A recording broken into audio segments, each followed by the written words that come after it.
अक्सर हम यही सुनते हैं कि सपनों को पूरा करने के लिए कड़ी मेहनत की जरूरत होती है। लेकिन अगर यही सपना हमें गलत रास्ते पर ले जाए तो अंजाम भी बुरा होता है।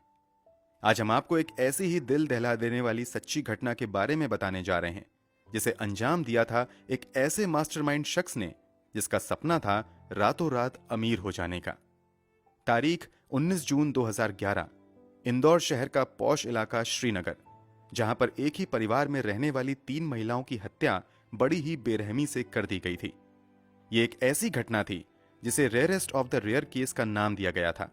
इसके साथ ही ये देश का एक ऐसा केस बना जिसमें पहली बार किसी महिला को धारा 302 के तहत दोषी ठहराया गया और उसे फांसी की सजा सुनाई गई। साथ ही इस केस में एक के बाद एक ऐसे कई खुलासे हुए जिन पर यकीन कर पाना थोड़ा मुश्किल है। आखिर कौन था वो जिसने अमीर बनने के सपने को पूरा करने के लिए एक ही परिवार की पूरी पीढ़ी को खत्म कर दिया? आखिर क्या है इस ट्रिपल मर्डर केस की पूरी कहानी और क्या कुछ हुआ है अभी तक इस पूरे केस में, ये जानेंगे हम आज की इस वीडियो में। लेकिन आगे बढ़ने से पहले अगर आप हमारे चैनल पर नए हैं और आपने अभी तक हमारे चैनल को सब्सक्राइब नहीं किया है तो जल्दी से कर लें, ताकि हमारे चैनल पर आने वाली जानकारी आप तक समय पर पहुंच सके। ये कहानी है इंदौर शहर में रहने आई 42 साल की मेघा देशपांडे की, जो एक वर्किंग वुमेन थी और वो एक MLM यानी मल्टी लेवल मार्केटिंग में काम करती थी। आपने MLM बिजनेस के बारे में तो सुना ही होगा, जिसमें बहुत सारी कंपनीज मेंबर बनाती हैं और कोई मेंबर जितने लोग जोड़ता है उतनी कमाई होती जाती है। तो हो सकता है कि मेघा ने भी इस बिजनेस के जरिए काफी पैसे कमाए होंगे। मेघा इंदौर के इस घर में अपनी 21 साल की बेटी अश्लेषा और अपनी 70 साल की मां रोहिणी के साथ रहती थी। मेघा के पति बैंक में एक मैनेजर थे और वो दूसरे शहर में रहते थे। मेघा देशपांडे का परिवार उज्जैन से कुछ ही समय पहले इस शहर में आया था और वो हंसी खुशी यहां रह रहे थे। इसके साथ ही मेघा को कीमती ज्वेलरी पहनने का भी बहुत शौक था, इसलिए वो अक्सर जब भी बाहर जाती थी तो वो अपने गहनों को पहनकर ही निकलती थी। एक दिन मेघा अपने इन्हीं कीमती गहनों को पहनकर एक शॉपिंग मॉल में गई। यहां लोगों की बहुत भीड़ थी, हर कोई मॉल में शॉपिंग करने और घूमने आया था। इसी भीड़ में मेघा की मुलाकात 23 साल की नेहा वर्मा नाम की एक लड़की से हुई। नेहा दिखने में जितनी सुंदर थी उतनी ही वो खुश मिजाज लड़की भी थी। उसे नए नए दोस्त बनाना बहुत अच्छा लगता था। इधर नेहा का रोहित नाम का एक बॉयफ्रेंड भी था जिसकी उम्र 24 साल थी। दोनों एक दूसरे से बहुत प्यार करते थे और एक दूसरे से ही शादी करना चाहते थे, लेकिन दोनों की आर्थिक स्थिति ठीक नहीं थी। नेहा के पिता एक वैन चालक थे, इसलिए घर में पैसे का अभाव रहता था। इसके साथ ही नेहा और उसके बॉयफ्रेंड की एक खास बात यह भी थी कि इनके अरमान एक जैसे ही थे। दोनों ही रातों रात अमीर होने के सपने देखते रहते थे ताकि वो आराम से अपनी जिंदगी जी सकें। इसी बीच नेहा और मेघा के बीच दोस्ती गहरी होती गई। नेहा अक्सर मेघा को कॉल करती थी, वो उसके बिजनेस के बारे में जानना चाहती थी। जब नेहा ने MLM बिजनेस के साथ जुड़ने की इच्छा जताई, 13 जून 2011 को मेघा कॉल करके नेहा को MLM बिजनेस के साथ जुड़ने को कहती हैं और उसे घर पर आने को कहती हैं। इसके बाद नेहा मेघा के घर पहुंचती हैं और फिर कुछ समय बाद वापस चली जाती हैं। इसके बाद दोपहर तक मेघा के घर पर सन्नाटा पसरा रहा। ना तो घर पर कोई दिखाई दे रहा था और ना ही किसी की आवाज आ रही थी। तभी एक महिला जो कि मेघा देशपांडे के फ्लैट के पास ही रहती थी, वो उनके घर के आगे से गुजर रही थी। उसने देखा कि मेघा देशपांडे का घर बंद था और आसपास खून के धब्बों से पैरों के निशान बने हुए थे। ये देखकर वो घबरा गई और उसने मकान मालिक को बुलाया। मकान मालिक भी तुरंत वहां पहुंच गया। इसके बाद उन्होंने मेघा देशपांडे को आवाज लगाई। काफी देर तक आवाज लगाने के बाद ना तो घर के अंदर से कोई बाहर निकला और ना ही किसी ने जवाब दिया। इसके बाद मकान मालिक ने घर की खिड़की से अंदर झांकने की कोशिश की। अंदर झांकते ही उनकी जोर से चीख निकली, क्योंकि घर के अंदर का नजारा बहुत ही खौफनाक और भयावह था। उन्होंने देखा कि घर के अंदर एक नहीं, दो नहीं, बल्कि 3-3 लाशें पड़ी हुई हैं। ये लाश किसी और की नहीं बल्कि मेघा, उसकी बेटी अश्लेषा और मेघा की मां रोहिणी की थी। ये देखते ही मकान मालिक ने तुरंत पुलिस को फोन करके इसकी जानकारी दी। खबर मिलते ही पुलिस वहां मौके पर पहुंच गई। धीरे धीरे जब लोगों को इस घटना की खबर मिली तो उनके घर के बाहर भीड़ जमा होनी शुरू हो गई। इसी बीच पुलिस जब घर के अंदर गई तो उनका भी दिल पसीज गया, क्योंकि एक ही परिवार की 3 महिलाओं की हत्या की गई थी, जिसमें मां, बेटी और नानी शामिल थीं। वहीं इस केस में सबसे बड़ा क्लू पुलिस के हाथ लगा। दरअसल पुलिस को हत्या वाली जगह से 2 बुलेट शेल मिली।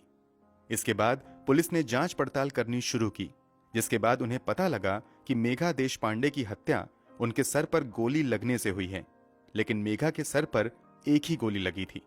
दूसरी गोली किस पर चलाई गई थी, ये देखने के लिए पुलिस ने तीनों लाशों को पोस्टमार्टम के लिए भेजा, और जब पोस्टमार्टम की रिपोर्ट आई तो ये पता चला कि मेघा देशपांडे की बेटी और मां की हत्या शरीर पर चाकुओं को गोद कर तो हुई है, लेकिन चाकू से 1 या 2 बार वार नहीं किया गया था, बल्कि कई बार चाकू गोद गोद कर बेरहमी से उनकी हत्या की गई थी। अब पुलिस के सामने यह सवाल खड़ा हुआ था कि आखिर दूसरी गोली किस पर चली थी। जब देशपांडे परिवार की हत्या की खबर लोगों तक पहुंची तो उनके भी रोंगटे खड़े हो गए, और वे जल्द से जल्द केस को सुलझाने और आरोपियों को पकड़ने की मांग करने लगे। लोगों के बढ़ते दबाव के कारण पुलिस पर इस केस को जल्द से जल्द सुलझाने का दबाव बढ़ गया था। इसके बाद पुलिस भी हत्यारों को ढूंढने की कोशिश में जुट गई, लेकिन कहीं से भी कोई और क्लू पुलिस को नहीं मिल रहा था। जब पुलिस ने हत्या वाली जगह पर पड़े खून के धब्बों की जांच करवाई तो पता चला कि इन तीनों महिलाओं के खून के धब्बों के साथ साथ वहां पर एक और शख्स का खून भी गिरा हुआ था, जिसके बाद पुलिस को इस बात का यकीन तो हो गया था कि ये खून के धब्बे जरूर खूनी के ही हो सकते हैं। इसके लिए उन्होंने पास के ही अस्पताल में जांच शुरू कर दी कि हाल ही में किसी ने गोली लगने पर इलाज करवाया हो। एक तरफ पुलिस सबूत जुटाने में लगी थी, वहीं दूसरी ओर इस केस को लेकर पुलिस ने लूट और हत्या का मुकदमा दर्ज किया और अब और सख्ती से आरोपी की तलाश शुरू कर दी। पुलिस ने कॉल डिटेल्स निकलवानी शुरू की तो यह पता लगा कि एक नंबर से बार बार मेघा देशपांडे के पास कॉल्स आती थीं और इनकी आपस में काफी देर देर तक फोन पर बातचीत भी होती थी।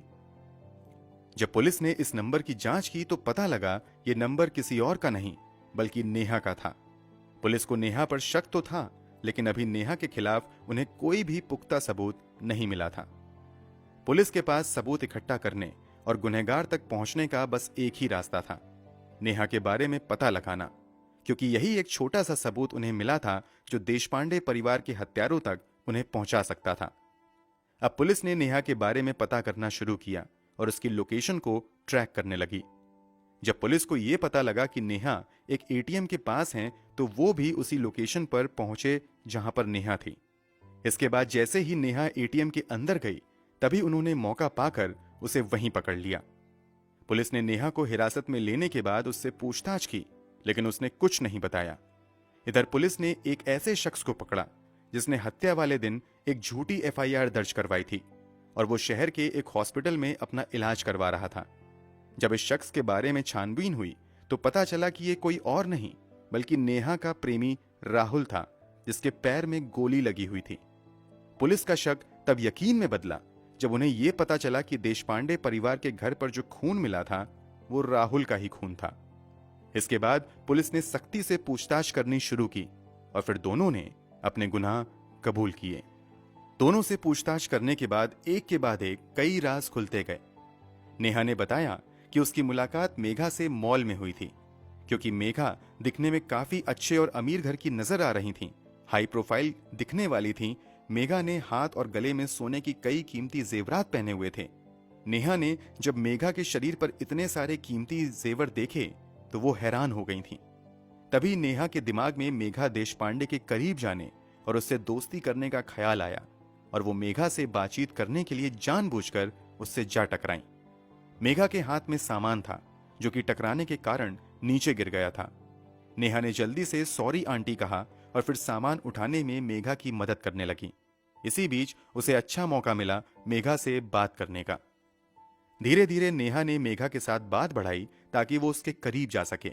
इस दौरान उसने मेघा से खूब बातें की, यहां तक कि वो मेघा को छोड़ने उसकी कार तक भी गई। अब नेहा को यह तो पता लग गया था कि मेघा किसी अमीर परिवार से है। मेघा को देखते ही उसके मन में ख्याल आया रातों रात अमीर बनने का, और उसने मेघा को देखते ही उसे लूटने की साजिश रची और उसे अपने जाल में फंसा लिया। इसके बाद नेहा ने अपने इस प्लान में अपने बॉयफ्रेंड राहुल को भी शामिल किया। उसने राहुल को बताया कि उसकी एक ऐसी महिला से बातचीत होती है जो बहुत रईस घर से है। उसके घर पर केवल महिलाएं ही रहती हैं। मेरी उनके साथ काफी अच्छी बातचीत भी है। ये सुनकर राहुल के दिमाग में भी यही ख्याल आया कि ये तो अच्छा मौका है कि घर में कोई आदमी नहीं है, सिर्फ महिलाएं ही हैं, तो क्यों ना लूटपाट की जाए ताकि उनकी आर्थिक तंगी सुधर सके और वो शादी के बाद आराम से रह सकें। उन्हें ज्यादा मेहनत करने की जरूरत भी नहीं पड़ेगी। इसके बाद राहुल इस साजिश की तैयारी करने लगा। वह मन ही मन मेघा के घर में लूटपाट करने की योजना बना रहा था। उसे लग रहा था कि लूटपाट के लिए वो उनकी हत्या कर देगा ताकि कोई उनके खिलाफ बोल ना पाए। लेकिन उनके पास मेघा को मारने के लिए पिस्टल नहीं थी।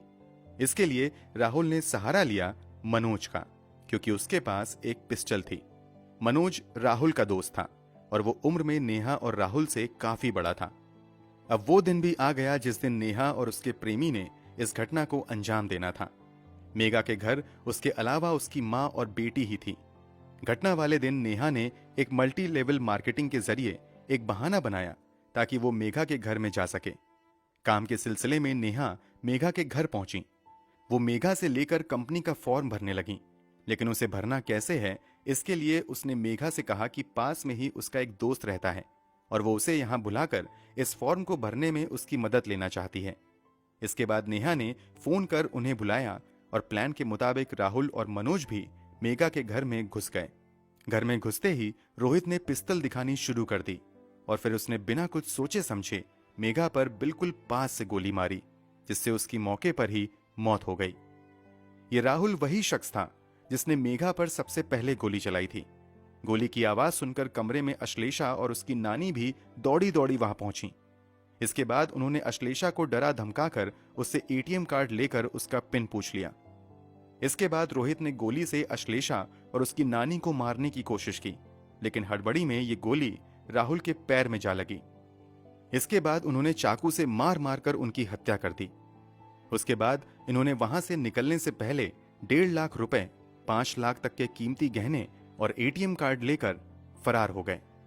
ये वही एटीएम कार्ड था जिससे नेहा पैसे निकलवाने जा रही थी और तब पुलिस ने एटीएम के पास नेहा को पकड़ा था। इसी कार्ड के जरिए पुलिस ने नेहा को हिरासत में लिया था। इसके बाद राहुल ने अपने पैर पर लगी गोली का इलाज करने के लिए एक झूठी एफआईआर दर्ज करवाई।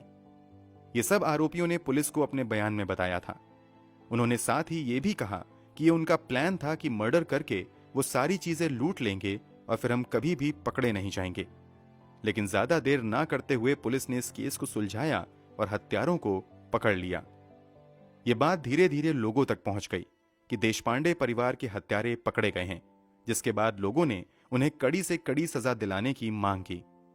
दिसंबर 2013 में निचली अदालत ने इन तीनों ही आरोपियों को फांसी की सजा सुनाई थी और आईपीसी की धारा 302 के तहत आरोपियों से मिले खून से सने कपड़े, चाकू, जूते और लूटे जेवर मौजूद किए।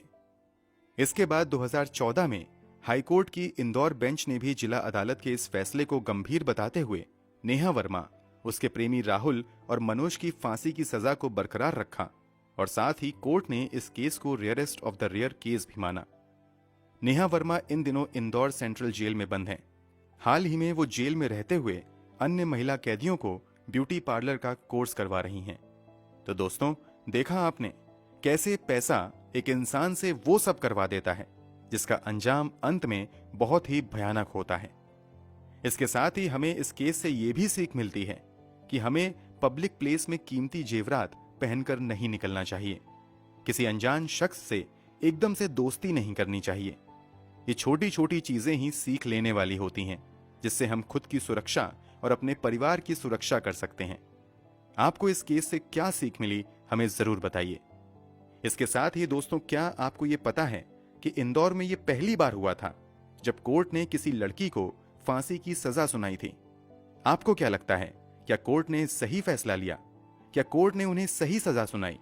आपके मुताबिक आरोपियों को और कौन सी सजा मिलनी चाहिए थी? और कैसी लगी आपको ट्रिपल मर्डर केस की ये कहानी? आप हमें अपना जवाब कमेंट बॉक्स में जरूर लिखें। साथ ही ऐसी जानकारी पाने के लिए हमारे चैनल पर बने रहिए।